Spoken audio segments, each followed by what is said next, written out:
Hey everybody, this is Tony. I'm here today with a special guest, none other than Miss Taj George. That's it, of SWV, but just Taj George. That's it. That's it. How you doing today, though? I'm great. I can't complain. Hey, I've been out of work for 5 months, but I've been sleeping. I know that's right. So how have you been treating? Oh, you went out for a second. How about what? Oh, how have you been doing in the midst of this whole pandemic? You know what? I can't complain. One thing is, yes, I've been in the house for 5 months. I mean, I get to go out, to go to grocery store, go to drugstore or post office, Right. something like that, anything essential. But for the most part, I've been home. So the downfall of it is that in the beginning of this pandemic, I was 170 pounds. Now I'm 185 pounds. But I can honestly say I enjoyed the growth. Of course. I think we all pretty much in that same space right about now. Yeah, it was fun while I was putting it on, boy. I'll tell you that. Exactly. We all looking around now like, okay, what's gonna happen now? Oh man, I'm gonna have to seriously hit a gym before we hit the road again. I'm gonna be all winded. I'm telling you, it's listen, anything that feels good when you're doing it probably is wrong later on. I know, isn't that the truth? That's terrible. That is just terrible. Yeah. Oh man. But of course, Todd, the world was introduced to you as a member of SWV back in '92. You guys have had a lot of success, of course, with any girl group or with any group period. You have your up and your down. Absolutely. And you guys made it no secret about what your downs were and what your ups were. But, the 90s were a special time in music. Don't you just really miss the 90s, though? So much. It was fun. There was a lot of variety. It was just different. It stepped out of the 70s and 80s and it went crazy. It's almost like the stock market. There's like these ups and then there's these downs. Now, right. I'm not saying now is a down, but it's definitely not as high as the 90s. Yeah, it's not. And you got so much it's not enough originality to me personally, now, right. And you got a lot of people just doing like things that they hear somebody else doing that sounds good. So it's like, right. Oh, this worked for them, let me do it. Okay. Right, exactly. Before you had like everybody. That's what you want to do, but I mean, I personally would like a little bit of variety. Right, of course. I think most of us who have good sense would, but it is what it is. But I remember when you guys, SWV went on Arsenio back in the 90s, you guys were like in the audience and he called you guys up and you guys did a set for him that night. Right, the band, we were with the band. Right. So if you remember, was that planned or he just happened to just come out of the blue and do that? Everything in Hollywood is planned. Okay. You got to do sound checks. See, everything is planned. Don't believe that bullshit. Yeah, but it was cool though. I think if anybody really would ask me who didn't know like what the 90s was, of course I was kind of young then. But if they asked me what the 90s was, we around the same age though anyway. But I think that performance, that that situation would pretty much embody what the 90s was, because it was like, cool, relaxed, it was authentic, it was real, it was, you got pretty much everything in that just that one performance, whether it was SWV or whether it was another group, male or female, you would have pretty much got the same thing, I believe. But it just pictured a moment in time for everybody who probably wouldn't have known. So I think that was great. Yeah, I miss Arsenio. Yeah. I know his show came back and then he went back off the air again. So I'm just like, okay. Yeah, we need another black host. I mean, I'm not saying that there are too many white ones because I love me some Jimmy Kimmel. Like, he's the best. And of course. Fallon. But we need another Arsenio out there. We need one more. Of course. Now, your debut album, It's About Time, came out in '92, of course, like I said. You girls were very young then. You're still young now, but Okay. um, yeah, you're still young now. But back then, did you even have any kind of knowledge of the business at all? Back None. then? None. We were just happy to be there. Happy to be there, signing our name to papers that we could barely understand, just going along. If the attorney said, this is good, okay. He said it's good, we might as well sign. Yeah, we had no idea. Okay.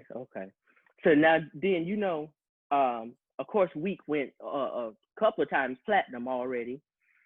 Probably more by now, really, because it's been over almost 30 years. So it's probably more than that. But it's doing well. It was a big song for pop and R&B. So, and then you guys had "I'm So Into You," "Anything," "Right Here." Of course, I think I like "Right Here" the original version better than the Human Nature version, though. Oh wow! Yeah, because you have your rap on there. It just seemed like it was right? It seemed like a homegirl talk on, and Coco saying she don't know what to do, so what should she do? And you like, oh, I think you should tell him this. Yeah. So, yeah. That was the first rap I ever wrote, so I was happy about that one. Wow. What were some of your favorite songs off of that album? I love that whole album. I'm Coming Home. I loved. Yes. I loved It's About Time. That album was just a classic. It was fun doing it. It was great. I mean, just there weren't really any bad songs on that album. Yeah. And then you guys followed it up with New Beginning. And then New Beginning kind of really was a new beginning because you guys started to write more. You started to have a little more involvement. And then actually the song production was actually a little bit better to me. Yeah, I love it. Yeah, you had You're the One, It's All About You, which was my favorite. No. What? Those were You're the you know what? I'm all on the wrong album. Go ahead. It's my age. And look at my nails. This is the one. Go ahead. You're the One. Yes, that was one that Coco and I wrote. Right. And It's All About You, which is one of my favorites on there. You sang pretty much full leads on there, share with Coco. Yeah. Lead on that one also. On It's All About You. Yeah, that's right. I'm sorry. But I always wondered why the record company back then didn't utilize you and Lily's voices more. It was we would have loved to have been able to sing more on the first album, but it was our debut. They love. I mean, you cannot discredit Coco's voice. It's just, of course, it's legendary. So when you have something like that, you have to use it. I can never sound like her. My little voice, ooh, yeah, it ain't gonna be like hers, and I don't have nowhere near the range like hers. Now Lily could get down, but of course, again, we just couldn't compare to her, and that's what the label wanted to hear. Yeah. I wish they would have actually catered to your voices more, because if you notice, most of the songs were catered to Coco's style. Absolutely. So, and they did that intentionally. Right.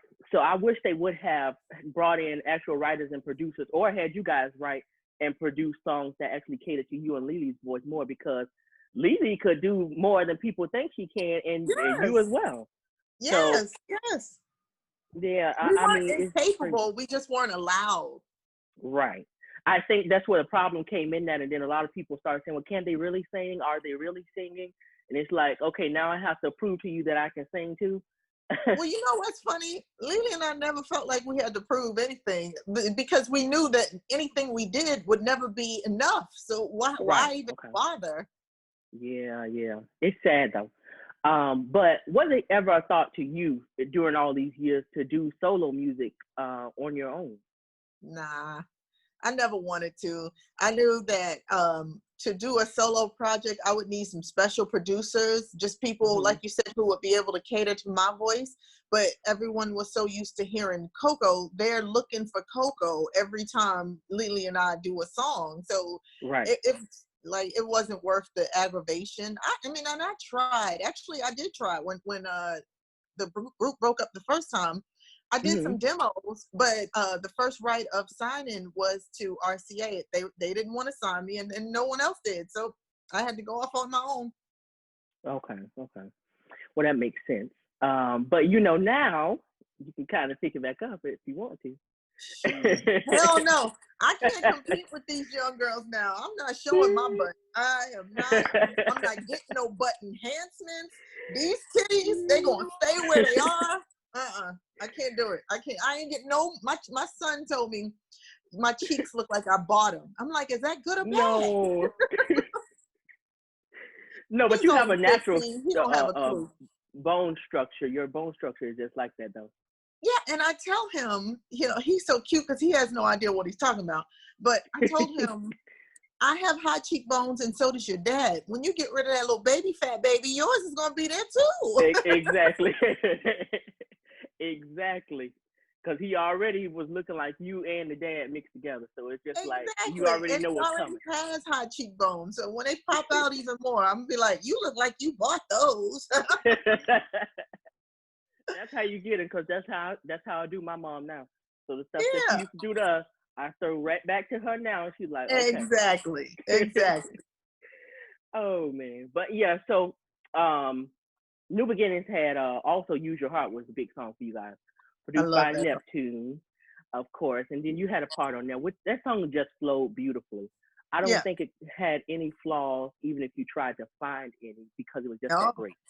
Thank you. So, you're welcome. So, and then, of course, the last album, Release Some Tension, or the last album in the 80s. Let me say that.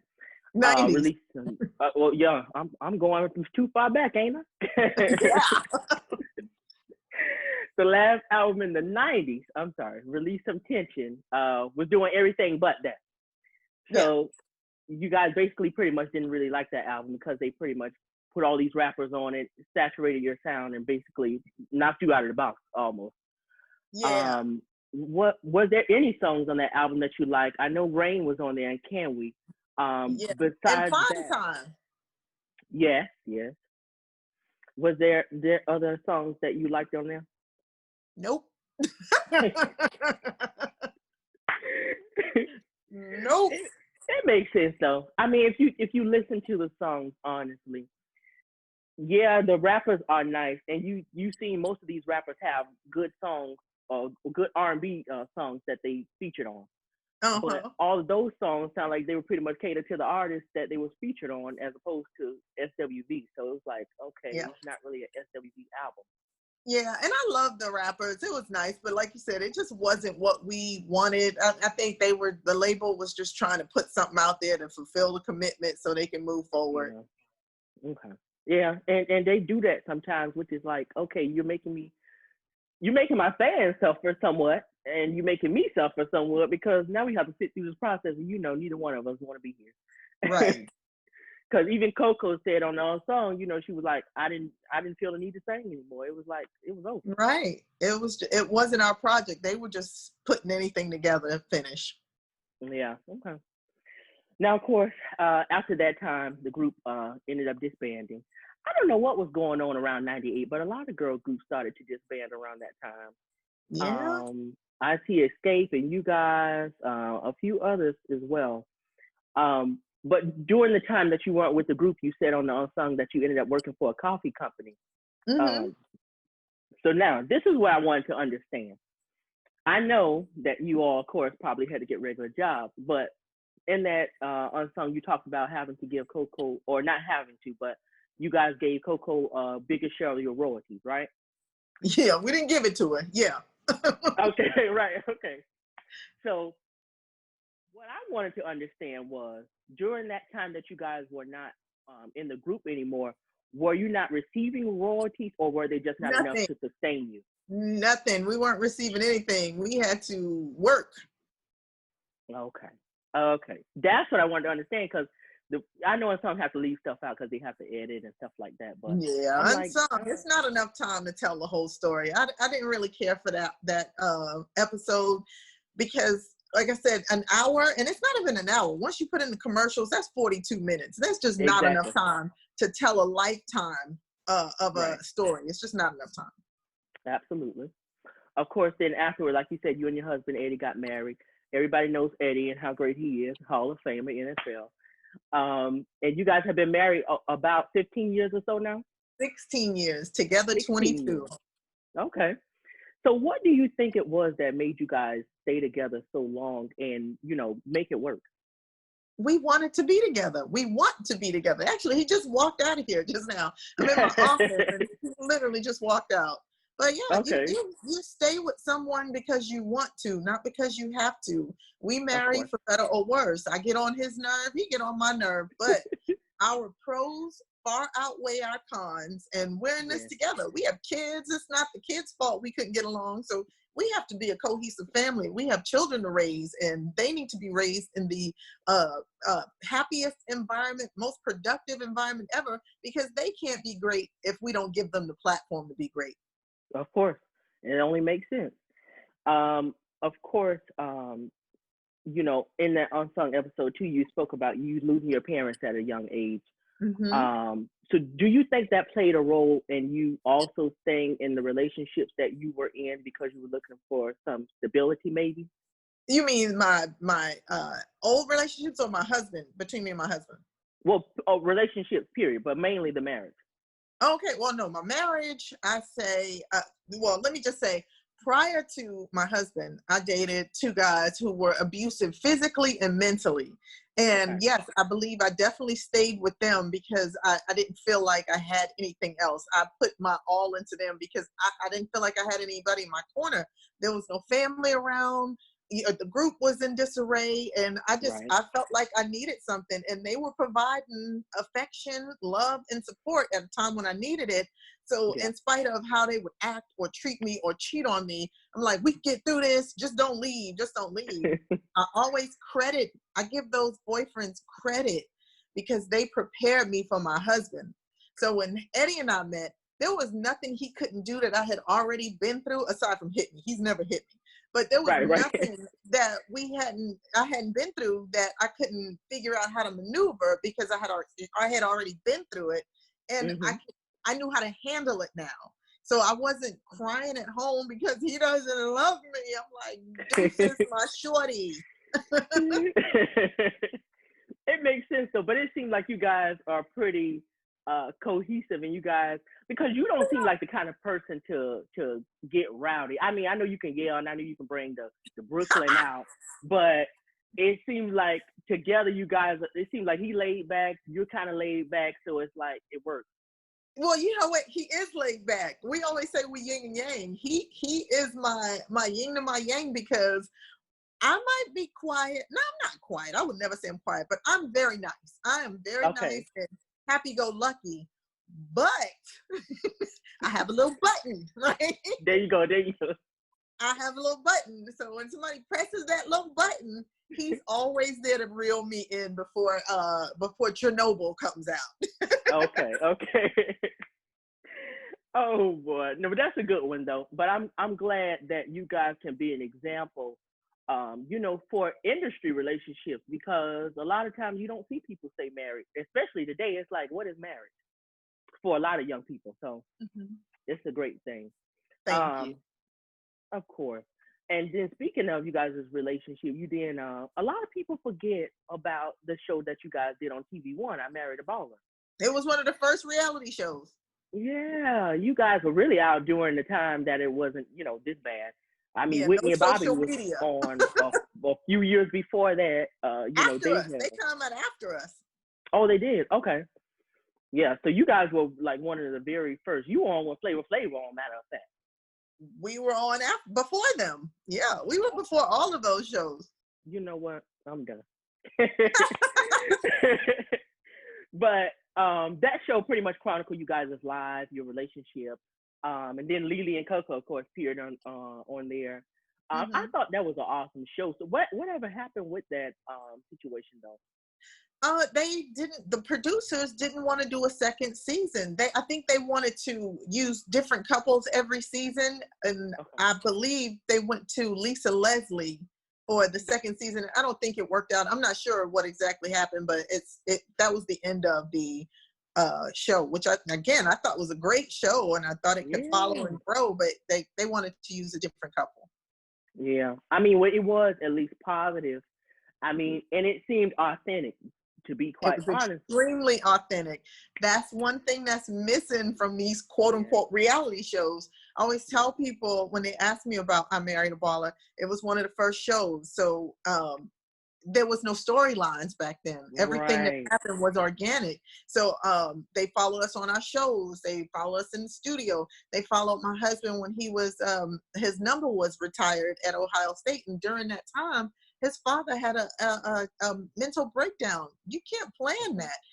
Exactly. My dog, anybody who knows me knows that I am an animal lover. So my dog got lost in our backyard, which was very woody, and she died like on the show. I was sick. Like, you don't plan that. I'm not planning to have my dog die. But now everything is, I mean, I don't even know why they call it reality anymore. There's no reality in it. Exactly. There you go. Because everybody pretty much has to have a storyline. We need you to have drama. We need you to amp it up. So, you know, speaking of that, you guys did SWV reunited. All three of you, Coco and Lily, pretty much said you probably wish you wouldn't have done it. Seeing the experience that you had. And you talked a lot about this before, about things being embellished and stuff like that. Out of the 2 seasons or 3 seasons that you guys had on there, how much, what percentage of the stuff that we saw was embellished? I would say the first season was probably about maybe 65%. Yeah, maybe 60-50%, somewhere along that line. The second season, I'm gonna give it a solid 95%. No. Oh yeah. I think too that they pretty much heard you guys' story about getting back together, and then it was like, okay, well, we found where the drama is, although you guys have pretty much gotten over that and said, okay, this is what we're doing, we're moving forward. They pretty much were like, okay, let's play on this. Do it. It's gonna be okay. It won't be edited like that. Yeah. They always get you like that till it's time to film and it's edited, and then you like, okay, I thought you said it wasn't gonna be done like that. And then they say it's the truth. Yeah, you have a piece of the truth in there, but the rest has been embellished. Right. And that makes sense though. I wish that, like you said, they brought the authenticity back, because people really want to see what's going on in your life and Coco and Lily's life. And, you know, that's more interesting than you sparking up a fake beef between you guys and Corey at the time, or, you know, you guys and Coco or whatever, because it's like you saying, oh, she always does this towards Coco or whatever, makes it seem like you have a problem. And then people get out in the media and they're like, oh, well, no, they have problems. They're fighting. You have to live up to those storylines. Yeah, so it kind of puts a negative cloud over you, I say. Right. And that's partly why we're working on putting together our autobiography. Now, not saying anybody was perfect, because we weren't perfect. I mean, we broke up. There was a reason we broke up. We were fighting. There were things. But if we're going to tell a story, we want to tell the story how it happened our way, because only people that were there were us. Right. That makes sense, only to do it that way. Of course, you know, that show ended, and then you guys did recently. Well, matter of fact, no, before that, you did Survivor, though. Oh, yeah, I did Survivor. Yeah. Yeah, you did Survivor. So what made you do that show? I could tell it was very hard for you because of the situation of you having your family, but it's like you also were very strong in a sense to compete. So what made you go out to do that show? I didn't know any better. I didn't know any better. When I was asked to come on, I was like, cool, okay. I'm thinking it's a TV show, right? So I'm thinking you go out there, they set up like the environment, and you do whatever you're going to do. You have the challenges, and then after all that, you go back to your hotel and you shower and you start the next day. I didn't know that you never go home. I didn't know that you actually really don't get anything. Like, you're literally out there surviving. I will say this for Survivor. It is the only reality television on television. They don't embellish. They don't make stuff up. they don't give you shit. Okay. Nothing. Yeah, it's crazy when you watch that stuff because you're like, is this really happening? But then part of you really believes it because it's like, no, I don't think this is fake. Believe it. Everything that happens, it happened. Yes, they just have a camera going 24 hours a day, and they're just watching what you're doing, and they're going by there. And when people vote you off, it's because they don't want you there. It wasn't planned. You get blindsided because they planned that to do it to you, the people in the game. No, it's a game, and it's real life, and you are literally surviving. Oh, no. If you had the opportunity, knowing what you know now, No. would you do it again? Okay. No. Oh boy, yeah. I don't know why people would do it. Me personally, I would never do something like that. But I applaud you for your effort and even going out for it, though. Thank you. Yeah, I would have never pursued it, but it came to me. It was like, "Would you try it?" I'm like, "Okay." They were looking, I guess, for somebody who was pretty and who probably wouldn't want to get dirty. But I'm a tomboy from Brooklyn. Like I live in dirt. But it was a cool thing to see you outside of SWV, to see you on your own, and to see you in something totally different outside of music. So that was the good part about it. The bad part might have been you going through it. Yeah. And when I look back on it now, I really enjoyed it. I won't do it again, but I really enjoyed it. It was different. It was fun. I like stuff like American Ninja Warrior and those things. So it kind of put me along the lines of that because the challenges, them shits are hard. They are really hard. And like the one that I won when I had to hold the weight on my shoulders, I was praying to God them people on the other side gave up because I was like, this shit hurts. I can only imagine just going through that. Can't do it. Sorry. But going back to SWV, once you guys got back together in what it was about 05, you know, of course, we seen you on your show, and then one of the big appearances that we seen you guys on was the 2008 BET Awards with Alicia Keys when she brought out you guys, In Vogue, and TLC. A lot of people was excited because it was like a nostalgic moment, you know, 90s girl groups. We hadn't seen you guys in a while, and some of the other groups either, because In Vogue was there with their original lineup. And TLC. So what was that moment like for you? It was great. It was great. I mean, Alicia Keys' idea, she wanted us. We were apparently some of her favorite groups, and she wanted to bring us out to make her show even better. And it was nice when we walked out there and everybody stood up and clapped. It was like, it was just an homage to great music and a great time. And only thing I wish that was different was that I didn't have a baby and was all fat at the time. Yeah, because when VH1 when VH1 did those top moment things, you had like some of the comedians say, yeah, those girls walking down singing weak, like they really is weak in the knees. Yeah. I was like, oh boy.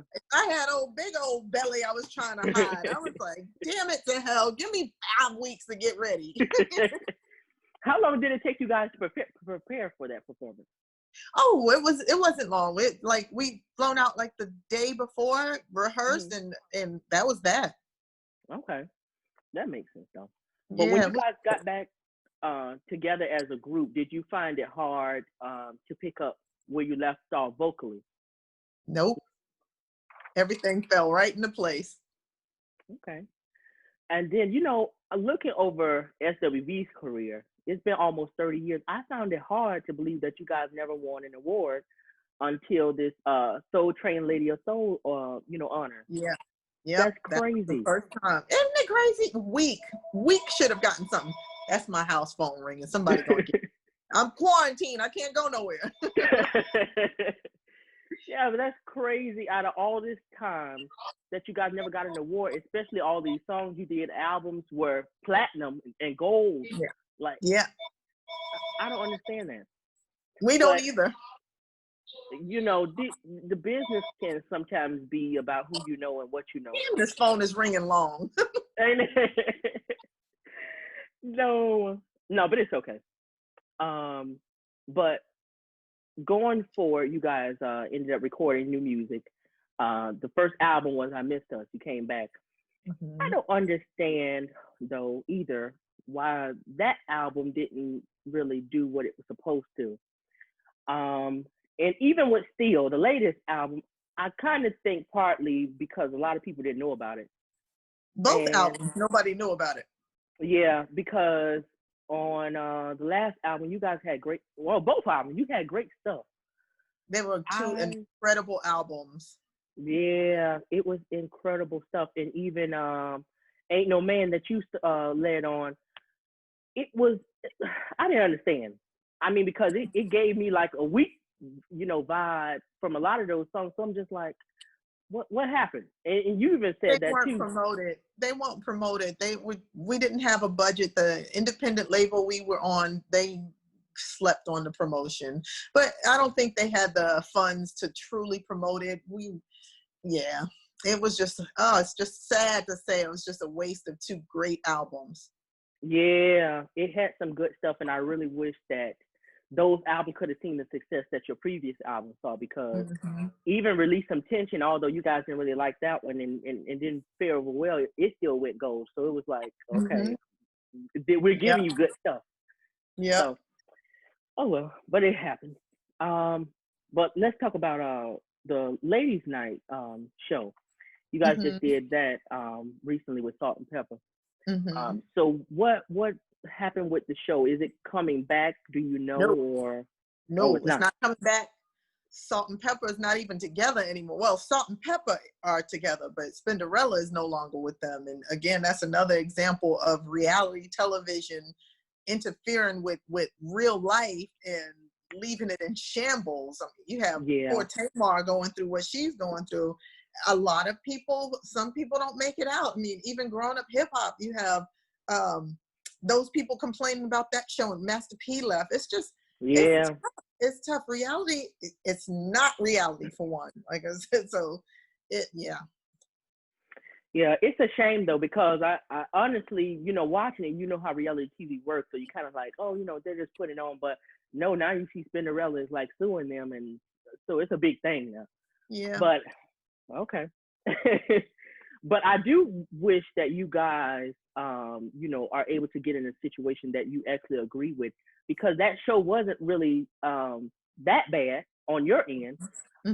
So I do hope to see that soon. And I know you said you guys are working on the biopic and things like that still.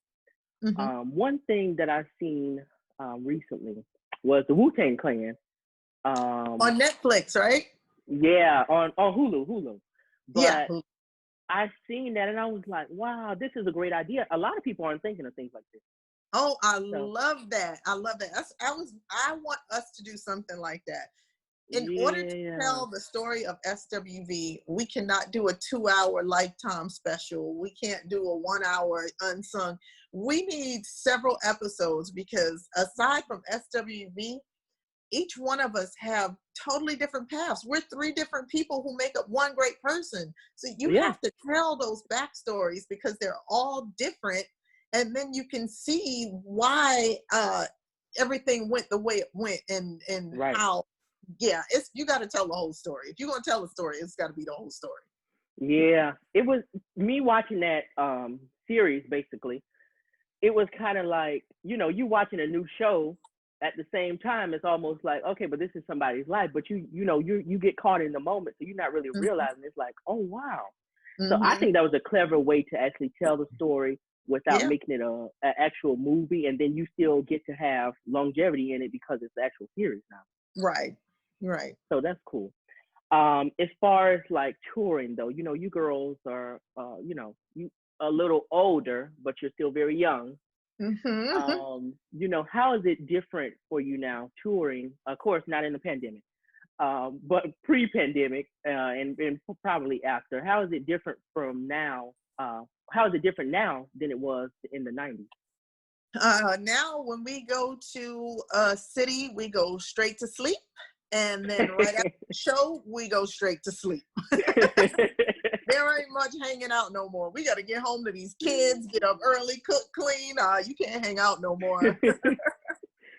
Oh man. But you know, it's crazy seeing you guys because people expect you to still be the 19-year-olds or the 20-year-olds. You know what I'm saying?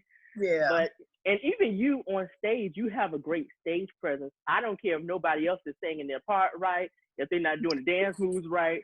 You still gonna be over there rocking in your section. That's what I appreciate about your energy. So it's like Thank I don't you. care. Even when you had the voice issues, you were still like, "Hey, it is what it is. I'm a rock, and I'm gonna hand this mic out here Yeah, yeah, yeah. still." But that's cool though. But are you guys talking about music at all at this point? No, not right now because Lily's busy filming. She's actually, her and her family are on next season's Grown Up Hip Hop. She's joined the Okay. cast, so she'll be a regular member with that. So while she's filming that, we can't really do too much. Of course, it takes up a while. She'll be done soon, and then we can get back into things. She's got her podcast. Coco has her podcast. I'm doing my business over here. So right now, while we're down, everybody's just taking care of each other and their families and making sure we're straight. When it's time to come back together, we'll come back together. Hopefully this damn pandemic will be gone and we can get back together soon. Exactly. Then, you know, I know a lot of people are saying they missed the road, you know, right about now. Yeah. You guys are probably enjoying spending time with your family, though, because you spend a lot of time gone. Like the first 2 months, yeah. Now we're going into half a damn year. What you say is too much right about now. Let's leave. Yeah, it's time to go. Time to go. Time to go. But did you find you like, did you have to adjust to being home after this period?